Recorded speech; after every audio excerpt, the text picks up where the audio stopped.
Pemerintah Kota, Pemkot, Makassar mengklaim progres pembenahan tempat pembuangan akhir, TPA, Antang menuju sistem sanitary landfill telah melampaui 40%.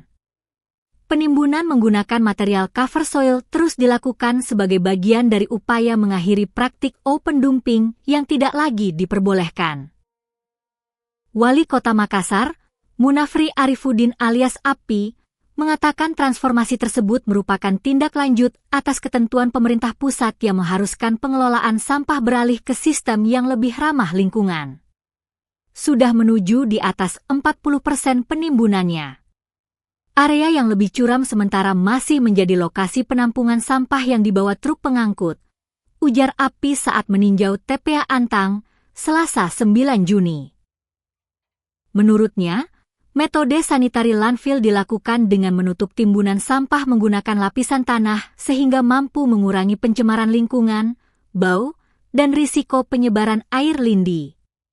Ke depan, area yang telah ditutup hanya akan diisi residu hasil pemilahan, bukan lagi sampah rumah tangga yang masih tercampur.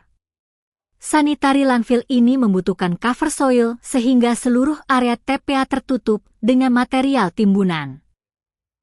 Nantinya bukaan yang ada bukan lagi untuk sampah rumah tangga bercampur, tetapi hanya residu yang sudah melalui proses pemilahan, katanya.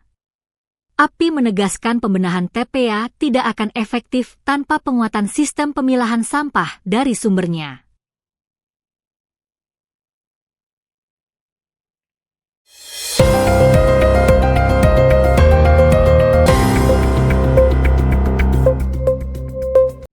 Motif kematian Base Daeng Nintang, 51, seorang janda yang ditemukan tewas dalam kondisi membusuk dan membengkak di Sapiri, Desa Sapanang, Kecamatan Binamu, Kabupaten Jeneponto, Sulawesi Selatan, akhirnya terungkap jelas. Pengungkapan kasus yang menggegerkan warga pada Selasa, 4 Februari 2025 lalu ini berhasil dilakukan setelah tim gabungan meringkus pelaku bernama Wawan Saputra alias Bogar, 34. Dalam konferensi pers yang digelar, Kasat Reskrim Polres Jeneponto, AKP Nurman, mengungkapkan bahwa tindakan biadab pelaku dipicu oleh perasaan suka yang terpendam. Adapun motif dari pembunuhan dan pemerkosaan ini terjadi adalah kasih tak sampai. Jadi saya jelaskan bahwa motifnya, dia, pelaku, suka dengan korban tetapi dia tidak berani mengungkapkan isi hatinya kepada korban, ungkap AKP Nurman saat menggelar konferensi pers, Senin 8 Juni. Karena tidak berani menyatakan cinta, pelaku nekat menyelinap masuk ke dalam rumah korban melalui pintu belakang pada dini hari sekitar pukul 3 WITA. Namun, aksi Bogar dipergoki oleh korban. Korban sempat memberikan perlawanan, tetapi pelaku langsung membekap mulut korban dan menyeretnya ke dalam kamar.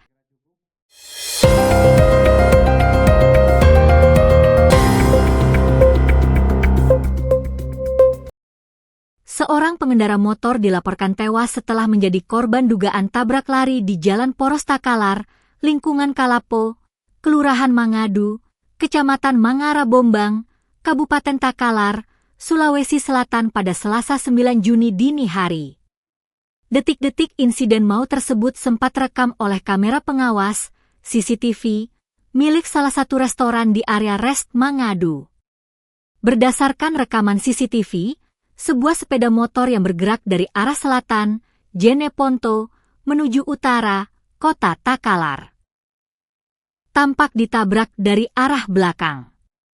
Akibat benturan tersebut, motor korban jatuh terpental ke sebelah kiri hingga menghantam pinggiran pembatas rambu lalu lintas.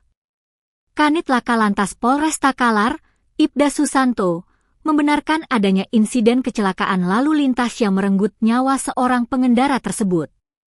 Berdasarkan keterangan saksi-saksi di TKP, kecelakaan melibatkan sebuah sepeda motor Honda Scoopy dengan nomor polisi DD 5354 CW. Motor tersebut dikendarai oleh Jamaluddin Bella yang berboncengan dengan Arif Hashim, ujar Ibda Susanto. Ia menjelaskan bahwa korban bergerak dari arah timur ke barat. Sesampainya di lokasi kejadian, Motor korban diduga diserempet oleh sebuah sepeda motor metik yang hingga kini identitas kendaraan maupun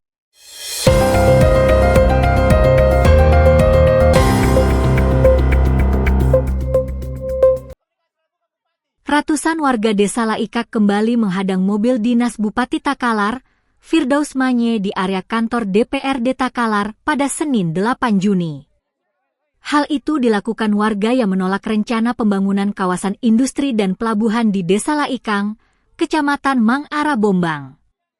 Jenderal Lapangan Aksi Aliansi Pejuang Pembebasan Masyarakat Laikang, Appamala Nasrum mengatakan aksi penghadangan ini dipicu oleh kepanikan warga yang melihat Bupati Takalar mencoba meninggalkan lokasi sebelum rapat dengar pendapat RDP dimulai. Berdasarkan surat undangan DPRD Takalar, RDP dijadwalkan berlangsung pukul 15 WITA dengan menghadirkan berbagai pihak terkait, termasuk pemerintah daerah, investor, dan aparat keamanan. Namun, setelah rapat paripurna DPRD selesai, masyarakat justru melihat Bupati Takalar berupaya meninggalkan area kantor DPRD sebelum forum yang dinantikan warga itu berlangsung, ungkap Nasrum, Senin 8 Juni. Situasi tersebut memicu reaksi spontan. Warga langsung mengepung dan menghentikan laju kendaraan dinas Bupati demi memastikan kepala daerah tersebut hadir dalam forum dialog yang telah dijanjikan.